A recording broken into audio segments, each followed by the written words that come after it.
Yan. So what are the requirements of the course? So we usually have the regular batch for internship is every second term of your fourth year.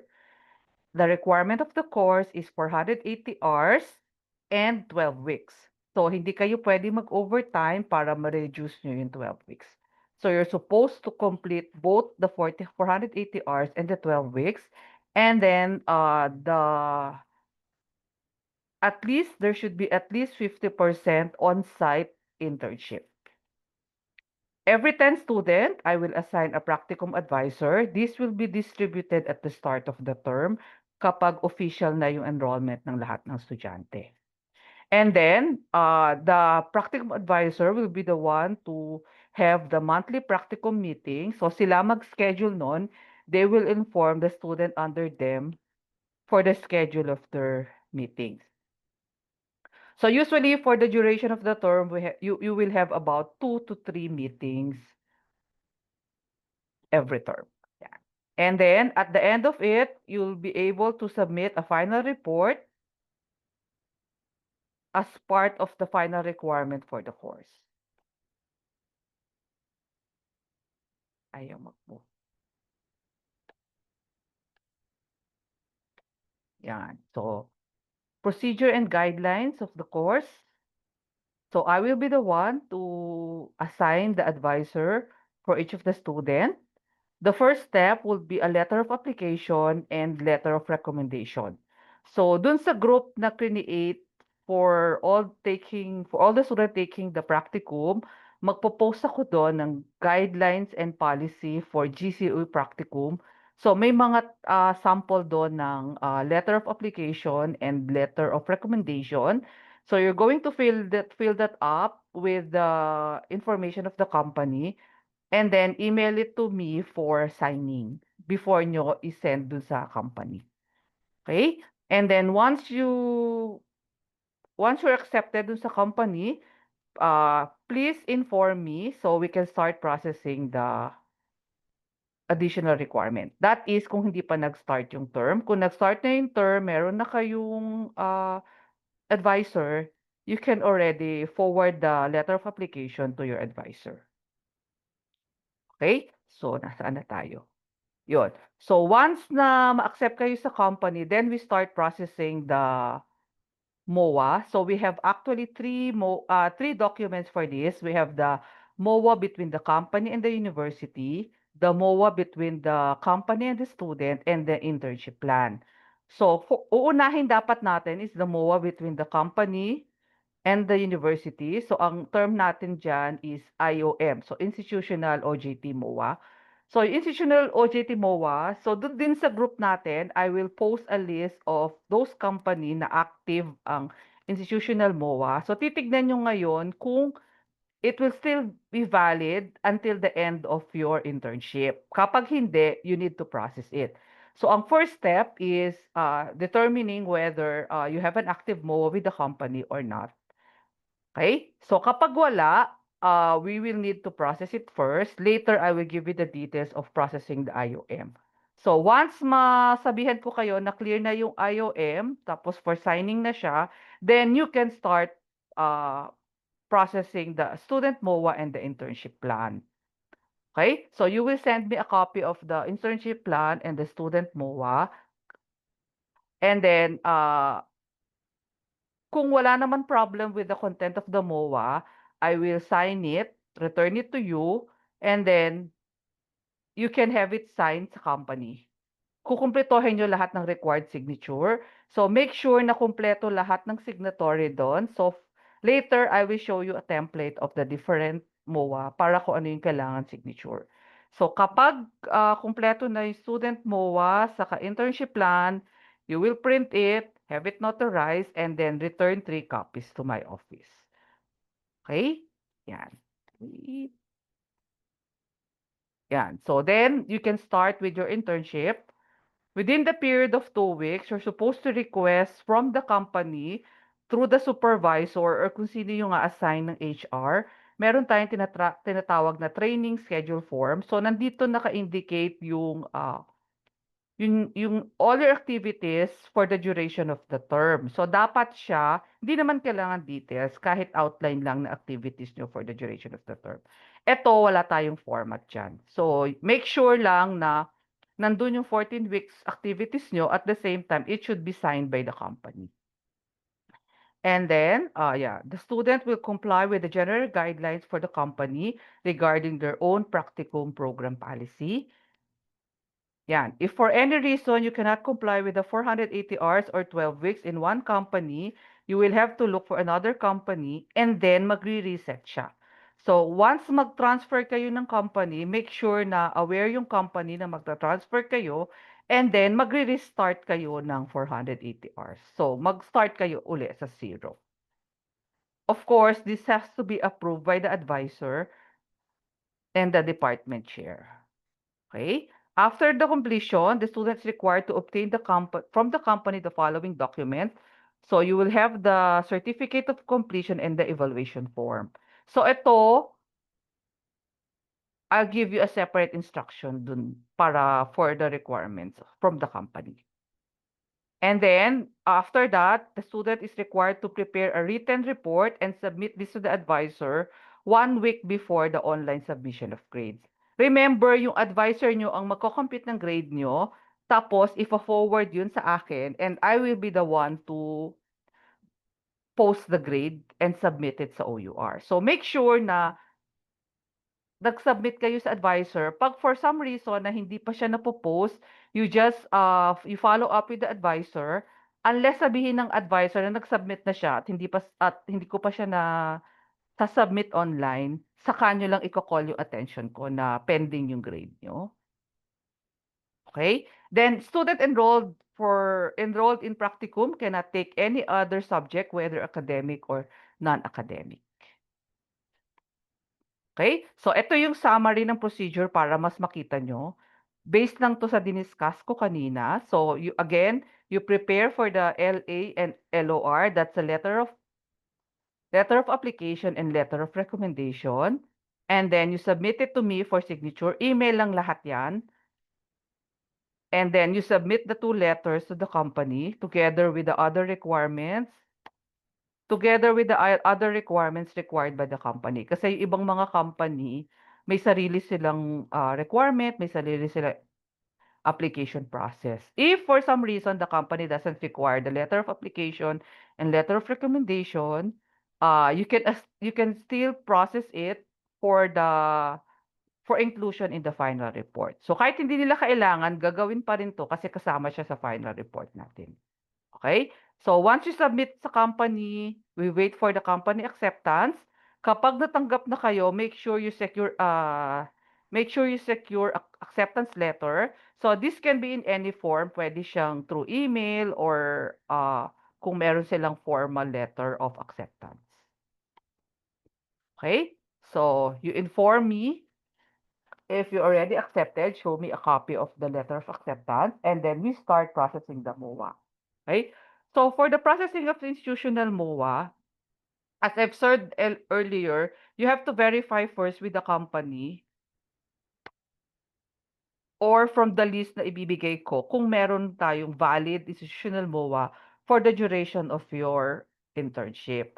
So kung wala, you will email me the company name, contact person, and the contact details. Make sure na may email address sa contact details. So, yung institutional MOA kasi, ibang office ang nagpa-process niyan.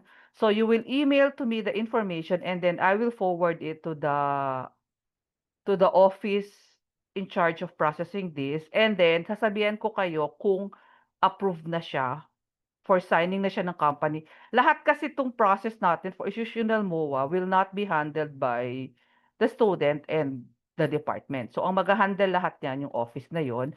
Once na clear na siya lahat, na sign na siya lahat, the office will send me a copy of the institutional MOA and then yung isang copy nun para sa company. So, you can get it from me, scan it para may kopya kayo, and then give the hard copy to the company. So, yun naman ang copy nila ng institutional MOA. Okay? Basta pag na-clear na siya, tapos for signing na siya, you can already process a student MOA.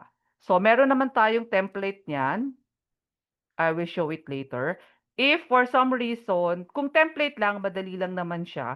So, I will just sign it. Pero kung meron silang mga changes or revisions sa template or they have their own internship plan and student MOA, then titignan natin, i-evaluate natin whether may mga items doon na medyo may issue or concern ng university. Other than that naman, isa-sign lang naman siya. Okay? So after that, yun nga, I will ask you to print it, 5 copies, long bond paper, and then with complete signature, and then you have it notarized.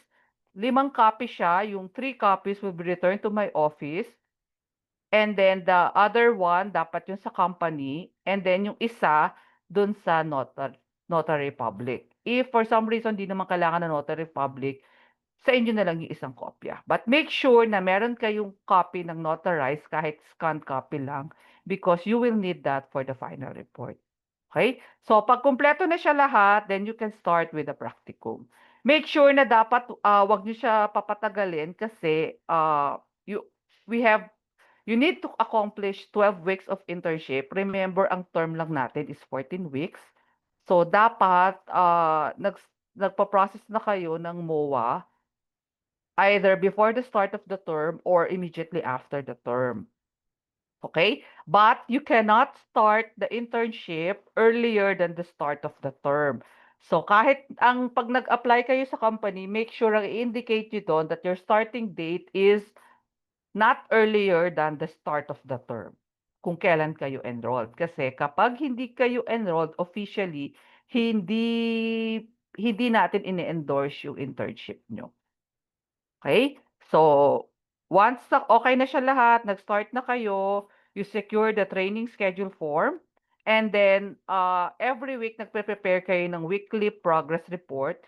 So, after yung weekly progress report, again, sign yan by the supervisor. Ito yung ipinapakita nyo dun sa advisor nyo every month. Okay? And then, once makomplete nyo yon, you request an evaluation sa supervisor nyo and certificate of completion. Yung student evaluation online yan, you will have to submit the name of the email address of your supervisor do sa advisor nyo para mapapadalan sila ng link ng online evaluation. But kailangan muna i-verify na yung company nasa list siya ng kasi meron sa online evaluation, naka-register dapat yun doon yung name ng company for the evaluation. Kasi kailangan nila i-click yun bago sila mako-proceed with the evaluation. So, pag kompleto na yan, you prepare the final report and then submit it to your advisor. Okay? Yan. So, how will you be graded? So, 50% will come from the written report and then the other 50% will come from the evaluation. Kaya critical yung evaluation nyo ng supervisor kasi 50% of your grade yung evaluation. And then, the passing grade will be 70%. Yan. So, ito yung grading scale natin. Yan. So, ito yung content ng final report natin. So, you have the title page, table of content, and then you have the following chapters. So, company profile, and then the compilation of the weekly progress report. So, dapat to at least 12 weeks. And then assessment of the program. Later, I will give you the content of the assessment of the program and then the pertinent documents. Okay? So, yan. So, ito yung sasagutan nyo for the assessment of the program. What have I learned from the experience? My experiences with the people around me, the most memorable event during my practicum, what I can recommend for the improvement of the program, and then my advice to those who will take their practicum in the near future. So you're supposed to answer it as part of chapter 3. Yan. So these are the required documents for the final report. So as I've mentioned earlier, kahit hindi i-require ng company ang letter of application and recommendation, please prepare the letter with a signature kasi part siya ng final report. A copy of the acceptance letter, so pwede yan email or formal letter. And then eto yung mga MOA. So you're supposed to request for a copy of the MOA between the company and the university, and then a copy of your MOA with the company, and then the internship plan, the training schedule, the certificate of completion, and then etong dalawang to, online to, yung student evaluation form sa company evaluation form. So, provide kayo sa final report ng proof na nag-submit kayo ng student evaluation form. Yung company evaluation form kasi, ang magsasabit niyan yung supervisor nyo, kaya hindi kayo makaka-receive ng any notification na nag-submit kayo. Okay? Yes. So, you can just look at the link before. So, this is just about sexual harassment in the workplace. So, this is required by CHED. You're supposed to, dapat may idea kayo ng sexual harassment in the workplace before kayo mag-start with your internship. Okay? What else? Okay, thank you. Yan. Sige ha. Before before I open the floor for questions, I just like to show you the template for for the different MOAs. Hindi ko napapakita yung sa college, yung sa university kasi hindi naman kayo ang magpa-process nun. Yung student MOA na lang, saka internship plan. Wait.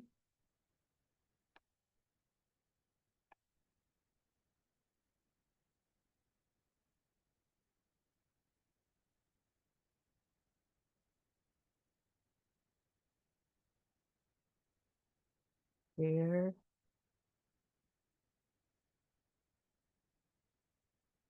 Ayan. Can you see this? Yan. So, ito yung template natin ng student MOA.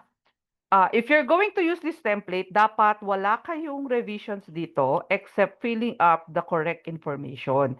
So, eto nakikita nyo sa taas, yung SA2A. So, pag ginamit nyo yung form na to, make sure walang revisions to. At makikita ko yung SA2A sa taas. Okay? So, ito yung information na kailangan nyo. So, as I've mentioned earlier, yung starting date dito sa taas, dapat yan not earlier than the first day of the start of the term. Okay? So, company information. Yan. Tapos, ito yung student information, yung second part. Yan. So, fill upan nyo lang to. Lahat ng naka-blank dyan. So, wala kayo dapat i-change. Just fill up the information. Okay. Yan. So, dito sa section number 3, dapat lalagay nyo dito 480 hours. And then, yung starting date nyo, again, it's not earlier than the start of the term and not earlier than the date specified dun sa taas. Yung date ng effectivity ng MOA na to. Usually, para safe tayo, lagay nyo lang dito 3 months. So, kunwari mag-start kayo ng January 10, gawin nyo lang January 10, 2026 to uh, April 10, 2026. So, ganun na lalagay nyo dito. So, 480 hours and then 3 months yung on saka 2. And then, to information lang to. So, make sure you fill up all the blanks before nyo i-send sa akin for signing. And then, ito. So, company name, ito yung information ng company representative. This is your details.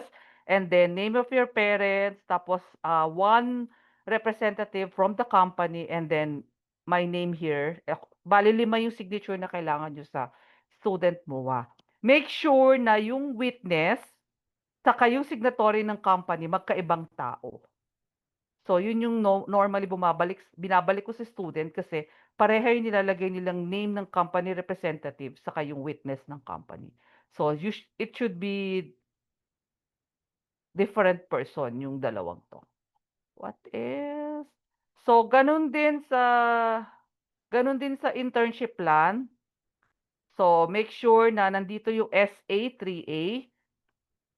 So, yung mga blanks dyan, make sure meron yung fill up that the information from the company, pero yung mga box na 'to, optional 'to. So, puwedeng meron, puwedeng wala.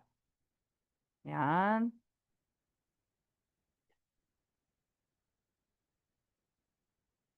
So, gano'n din 'to, merong signature dito.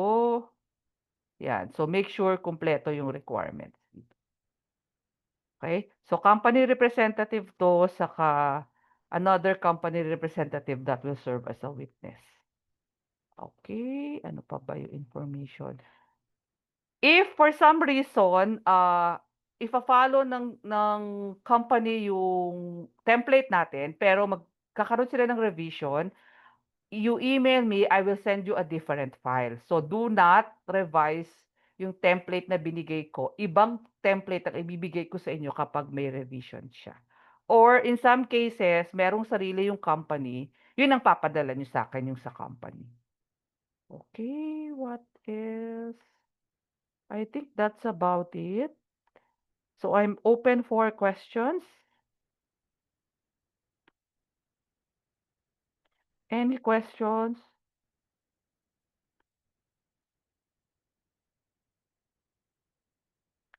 Yes? Ah, Good afternoon po, miss. Yes. Ang tanong ko lang po is, since hindi po siya nakalagay po sa flowchart namin, pero I've been hearing news that SAS 3K is required in order to take OJT. Is that correct po? Or uh, Actually, dapat siya required. Pero since hindi kasi na-update ng department yung checklist, saka yung CPF din, hindi pa siya updated. So, nag-usap kami ng department, we're willing to waive the SAS 3,000 requirement. okay po, So you have to get it pero hindi kahit na after na siya. Although na-defeat kasi yung purpose because it's supposed to guide you better sa pag-apply, no, sa company. Pero we're waiving it for your batch. okay po, thank you po.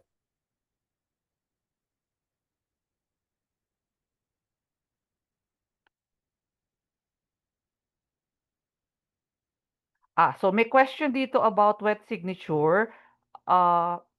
You can sa Lasal naman kasi we already allow yung hindi wet signature, yung e-signature, but you have to verify it with the company kasi may mga company na hindi pumapayag ng hindi wet signature. At the same time din, critical din siya minsan kung saan kayo magpapa-notarize. Kasi there are also some notary public that does not accept the e-signature.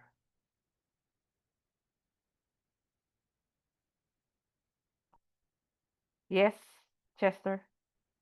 Um, just to ask lang po, if ever there are suspensions or cancellation of work due to reasons po by the government, how will that affect po our internship plan? Suspension of work o suspension of classes? If classes po ba, kasali na po ba kami or No, hindi na kayo kasama sa suspension of classes. Dependent kayo sa company. Ang company naman kasi, sobrang rare sila magka-cancel for yung mga normal na cancellation sa classes. Ah, pero if in case, kasi ang binibilang kasi natin is the internship hours eh. So if ever, ima-makeup nyo lang siya. Remember kasi we discourage or actually we don't allow overtime for reasons kasi we don't want you na gabi uuwi. So ang ginagawa lang in worst cases kasi kung may mga absence kayo due to sickness or baka nga sobrang daming holiday so nabawasan kayo ng hours. So pwede naman kayo mag-overtime pero meron kaming policy that it should not be later than 8 o'clock. And it should not be used to reduce the number of weeks ng internship nyo. So, to compensate lang for the miss and yung mga cancellations, pwede siya. so just to clarify na po, the 12 weeks is a minimum but not a requirement. Again, The 12 weeks is a minimum but not a requirement, and the only requirement is 480 hours. what do you mean it's not a requirement? It's I mean, it's a minimum lang po. kasi if it's We a can exceed. minimum, then it's a requirement. Hindi kayo pwede I mean bumaba. po, we can exceed po at 12 You weeks. can exceed, yeah. Kasi minsan may mga nagkakasakit. or yun nga, madaming masyadong cancellation of, madaming masyadong holiday. It really depends on the company kasi. So we give the we give the company the discretion kung papaano sila magbibilang ng hours. But these are stated naman po in the actual MOA, MOA. Sometimes kasi hindi siya ganun ka-detailed. So it's subject to interpretation ng company. Kasi Noted. sila yung mag-i-issue sa atin, sila mag-i-issue ng ng certificate of completion. So ilalagay nila doon 480 hours. Yun. Tapos bibilangin namin yung weeks. So dapat hindi siya bumaba ng 12 weeks. Noted po, Miss. Thank you po. Okay. Question?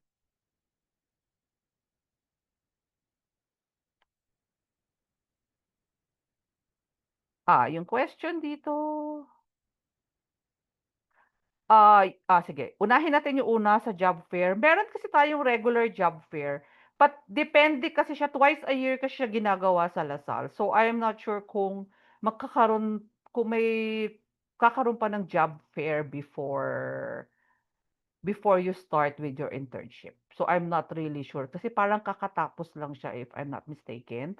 But ang ginagawa kasi siya, yung may mga companies kasi nagpapadala ng requirements or opening sa university, yung tinatawag natin na SSC Center, yung Student Success Center.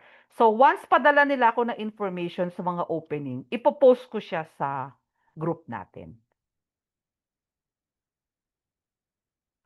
So if we were to start applying in the next, I have to email you. Yes, you have to email me the LA and LOR for signing, but I will not sign a generic LA or LOR. Dapat nandun na yung name ng company. Hindi pwede na blank siya. Can you go beyond 480 hours? What do you mean beyond 480 hours? Kasi yun na ano lang natin is 480 hours, 12 weeks. Pero hindi naman siya magiging eksakto kasi meron naman kasi, ang company kasi may iba-ibang yung number of hours a day. So pwede naman siya lumampas ng konti. Pero what we don't endorse is extension. So kapag nakumpleto nyo na yung 480 hours and 12 weeks, tapos magre-request yung company na extension, we will not endorse it. Discretion nyo na siya. Basta make sure lang na hindi siya tatama sa succeeding term kung meron pa kayong subject. Next question, when's the earliest you can start since start ng term 2 is January 5? So, kung start ng term 2 is January 5, unless mabago, that's the earliest you can start, January 5. So, you can start applying, tapos once matanggap kayo, we can start processing all the requirements. So, you can start your internship immediately sa January 5. Yung list ng company, siguro I'll try to request yung updated. Siguro baka by next week or the week after, meron na tayong updated list. Pero minsan kasi may mga company kasi na dati pang may institutional MOA, so nasa ibang college siya, so hindi siya naka-centralize sa SSC. So if that's the case, if meron talagang active MOA yung company, may kopya sila, then you can send it to you can email it to me for verification kung talagang active pa siya. Allowed ba internship outside Metro Manila like Clark? Pumapayag naman kami basta lang, may communications with the company.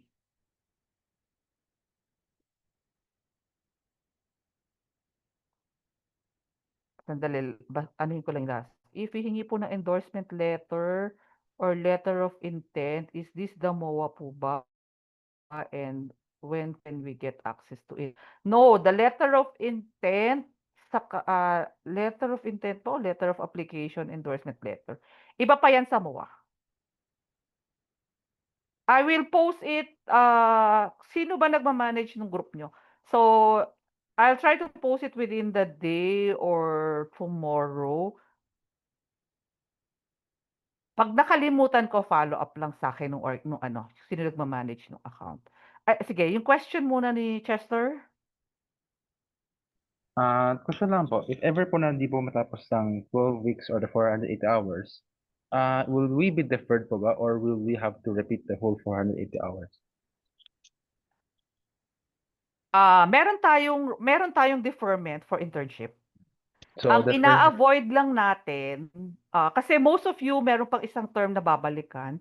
So what we're trying to avoid is lumampas siya ng start ng succeeding term kasi magkakaroon tayo ng problem dun sa attendance niyo sa mga klase. You will not be excused. So yun ang ina-avoid natin. Yun, so you can still finish it within the term break. Pwede naman siya.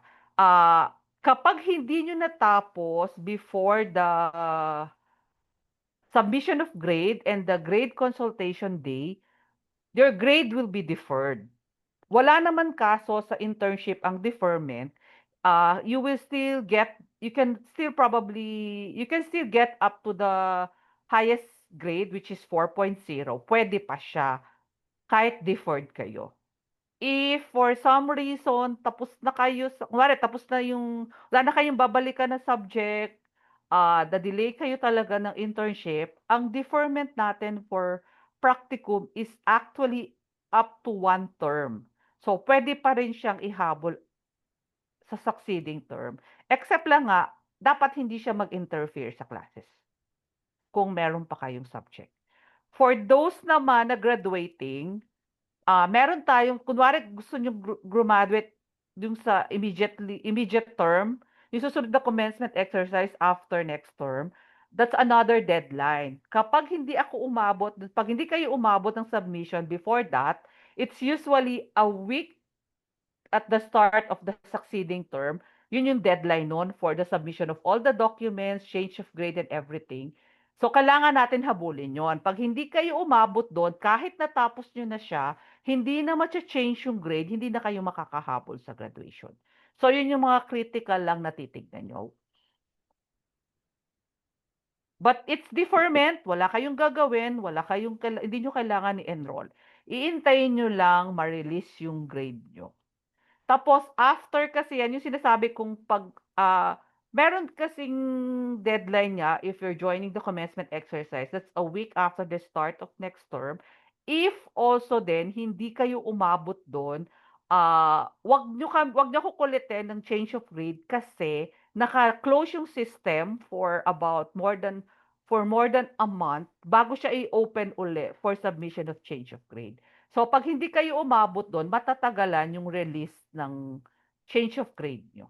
So, huwag kayo magtataka pag hindi pa siya na-release agad, pag lumampas na tayo sa deadline ng change of grade for those joining the commencement exercise. Kasi ka-close siya for all eh. So, kahit hindi ka graduating, hindi ko rin masasubmit yung change of grade nyo pag lumampas tayo.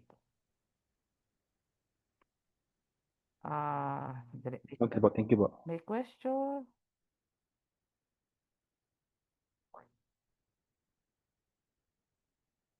No, you can start applying anytime. Hindi ang lalagay niyo lang sa letter of application niyo yung starting date niyong pwede. You cannot start your internship kapag hindi pa nag-start yung term, but you can start applying now. Tapos hindi rin siya limited dun sa list ng company na meron tayong valid MOA kasi pwede naman tayo mag-process ng institutional MOA. Yung office kasi na magpa-process siya, i-check naman yung validity ng company. May mga requirements silang hihingin sa company, pero sila na lahat magpa-process nun. Kaya hindi kayo limited dun sa number of companies. Dun sa list ng companies. Dito na ba? No, you can apply to as many companies as we want. Sige. Wait lang I'll show you a copy of the letter.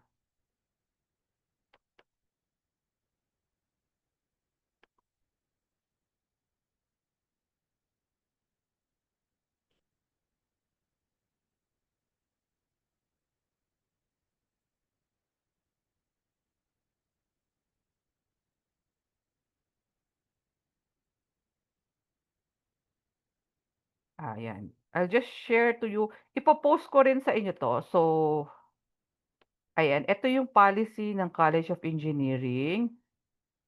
So, yan. So, ito naman diniscuss ko na kanina. So, procedure, yeah, duties. Ito yung papakita ko sa inyo. Ay, ito. Andito yung sample ng letter. Yan. So, this is sample of the letter of application. So, lalagay niyo yung contact person. Bisa naman kahit walang contact person, pwede rin naman. Diretso sa company lang. And then, nandito yon yung student information. Make sure na sasignan niyo yung letter niyo. And then, dito niyo lalagay yung name ko. Ako naman na magsasign dito. Ito yung letter of application. And then, the letter of recommendation. Yan. So, again, sasignan ko rin to. Tapos, ano ba nakalagay dito? Dito yung sinasabi ko, dito nyo lalagay yung starting. So, ito yung earliest starting date nyo. Dito nyo siya ilalagay. So, the earliest starting date here should be January 5, 2026. Yan. Okay. Meron pa ba? So, ito naman yung template natin ng weekly progress report. So, nakalagay dito yung week 1 up to week 12. That's the minimum. Tapos, it should be signed by the supervisor from the company. So, ito yung mga template. So, I will also share this document. So, ang share ko sa inyong document will be the presentation, the policy, and then the template for the MOA and internship plan.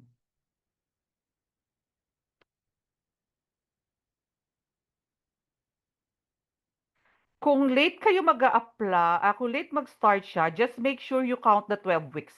Dapat matatapos niyo siya at least sa term break. Huwag niyo papatapusin sa start ng term kasi nga magkakaproblema kayo sa attendance ng klase niyo. You will not be excused from the class kapag ang reason niyo is hindi pa tapos yung internship niyo. I think aabot naman siya kasi January is 3 or 4 weeks. So kung mag-start kayo ng February, so kung 14 weeks tayo, that will be 11 weeks. Yeah, tapos may 2 weeks tayo ng term break. So aabot naman siya. Yeah, yung list din ng company i-share ko sa inyo. I will also baka kasi may link tayo kasi meron din tayong link sa SSC. May help desk announcement din sila dun sa mga companies na may partnership tayo. So pwede nyo rin siyang tignan.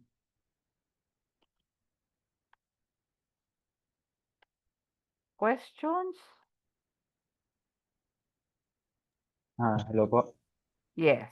Aside the documents po that you presented a while ago requires signing by you po, yung the MOA and yung the different forms. So are we allowed po to email you during the break po or are we only Yes, allowed? okay lang. Okay lang naman siya. Basta pag hindi ko siya na-sign within, siguro mga 2 days, you can follow it up.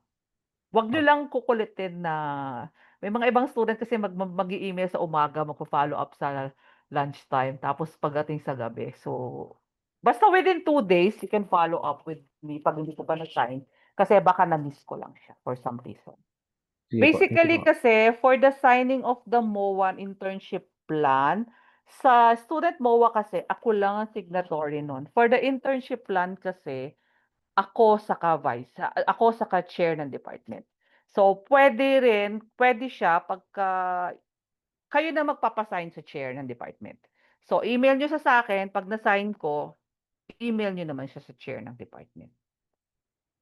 Yun lang naman kasi yung sa institutional MOA, iintayin niyo lang siya. Kami bahala magpa-sign nun kasi ano yun ang signatory kasi nun is from the Student Success Center and the provost. So hindi yun sa atin. Yun. Make sure lang yung contact person na ibibigay niyo sa SSC, ibibigay niyo sa akin na ipo-forward ko sa SSC, active yung email. Kasi may mga cases na yung binigay na contact person, hindi sumasagot sa email. So, tumatagal yung process. 'Pag tumagal yung process, hindi rin natin kasi hanggang hindi sasabihin sa'kin ng SSC na clear siya, hindi ko kayo i-a-allow na i-process yung student MOA. Hindi kayo makakapag-start. Yun. So, make sure lang na 'pag natanggap na kayo, bigay niyo na sa'kin yung company name, contact person, and email address of that person. Questions?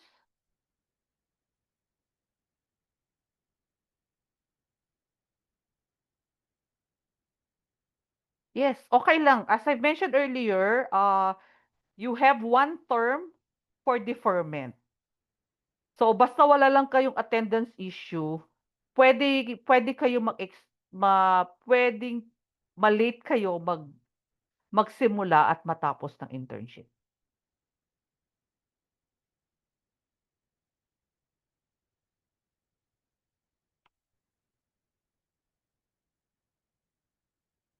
Question?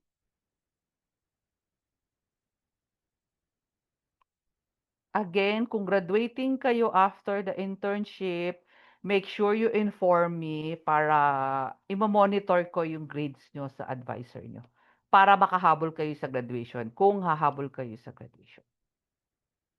Kasi kapag na-late tayo sa change of grade deadline for graduating student, hindi tayo e-entertain ng OUR for late submission of change of grade. Question?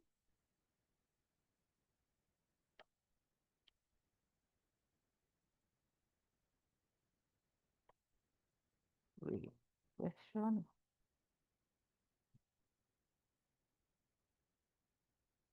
Yung taking of other subjects together with your practicum, technically, hindi siya talaga allowed. But in some cases, pwede kayong mahingi ng endorsement sa department chair. Ang usually pinapayagan lang namin dyan, yung mga walang regular schedule, kagaya ng, may cases kasi kami na na-late siya sa Lazare, yung mga ganon, yung hindi regular meeting, or special class, laboratory, or thesis na tapos na, completion na lang ng requirement kasi na-delay.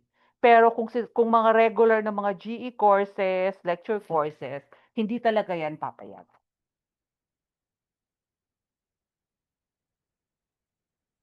Yung CV, it really depends on the company. Pero usually kasi medyo standard kasi siya kasi siyempre 'pag nag-apply kayo sa company, they have to have some documents that will be the basis for their evaluation.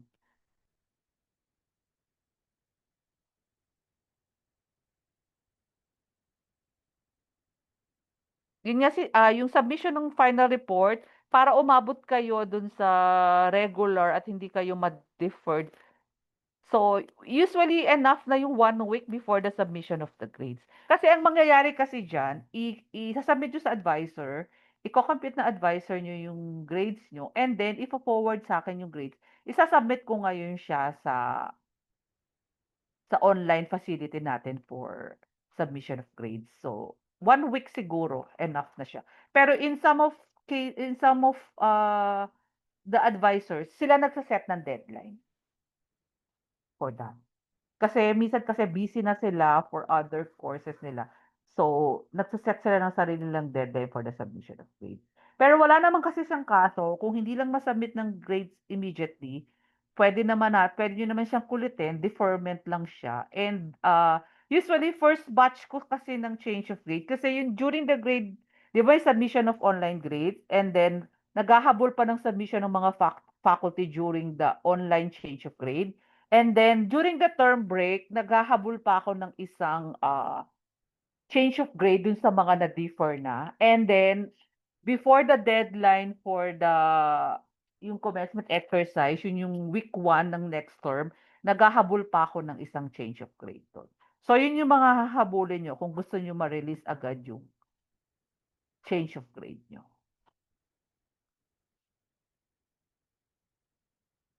You can start as early as now, you can applying, you can start processing everything you cannot start your internship until January 5.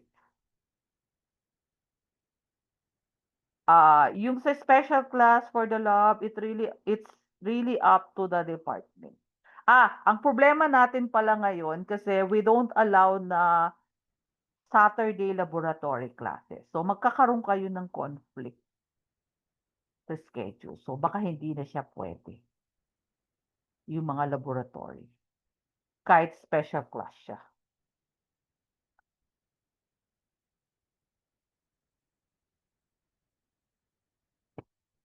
Yeah, the CV is usually required by the company. Pero pwede naman kasi na to follow. Pero I think yun ang pinaka-basic na nire-require ng company is the letter of application, recommendation, saka kahit hindi CVs, parang short description. Tapos sila na manghihingi ng additional.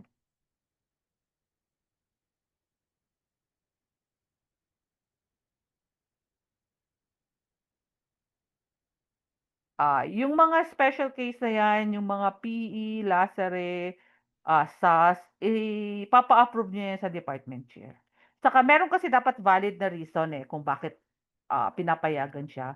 Hindi yung gusto nilang mabawasan. May mga cases kasi kami na kaya namin siya pinapayagan na iwan lang siya, graduating na siya.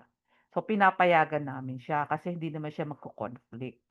Pero kung gusto nilang mabawasan or walang urgency, baka hindi siya i-approve ng department. Yung SAS 3,000, baka pwede niyo ipakiusap yun sa department para hindi naman siya masayang. Kasi supposed to be siya taken before the internship. Yun. Basta all special consideration to take subject during practicum should be endorsed by the department. Kasi pag hindi nila in-endorse yan, pag nakita namin na may kinuha kayo, yung office ko sa associate deans, ida-drop yan ng APO. Pag meron kayong kinuha at wala kayong special permit. So, kailangan kayong humingi ng formal recommendation, endorsement from the chair na ia-allow kayo para hindi kayo ida-drop. Yun. Questions? Meron pa? Meron ba ako hindi nasagot? Parang wala naman. Any other questions?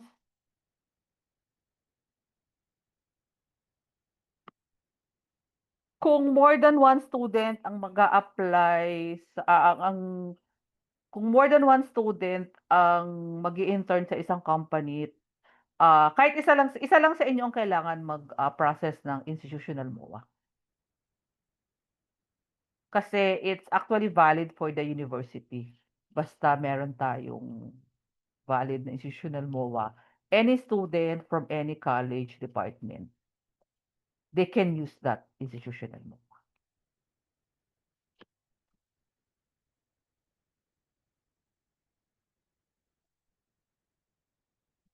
I suggest it's better if you use the DLSU email kapag mag-a-apply kayo for internship.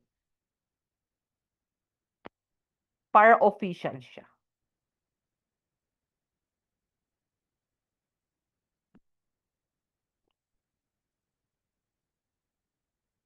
Question?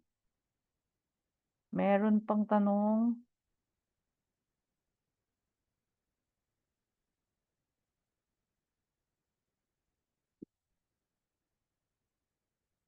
Any other questions, clarification, concerns?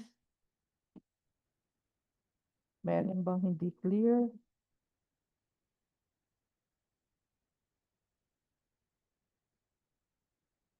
Sino i-email ko for the posting? Sino ang nagmamanage ng website? Okay. Ikaw ba? Nag-trace saan ka ba? Miguel or may question ka? Ako po yung sa ano. Ikaw ba yung nag-email sa akin? Yes po. Okay, sige. Doon ko na lang sasagutin sa thread na yun.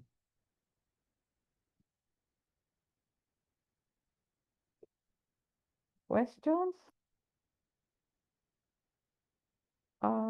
Puwede naman i-share.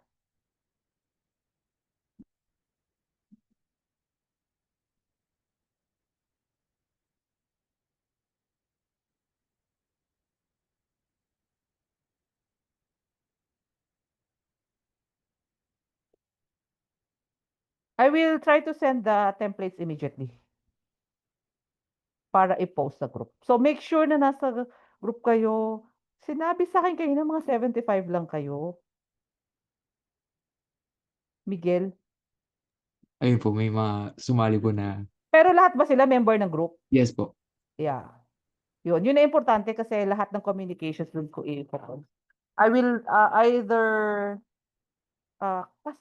kasama ba ako sa group, Miguel? Hindi. Nasend na po sa earlier na email yung link. Facebook group? Opo.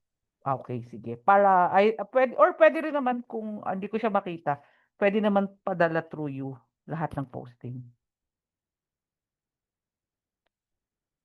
Yeah. Kasi every now and then nagpapadala ang SSC sa akin ng mga job, ng mga internship opening sa iba-ibang companies. Meron pang tanong?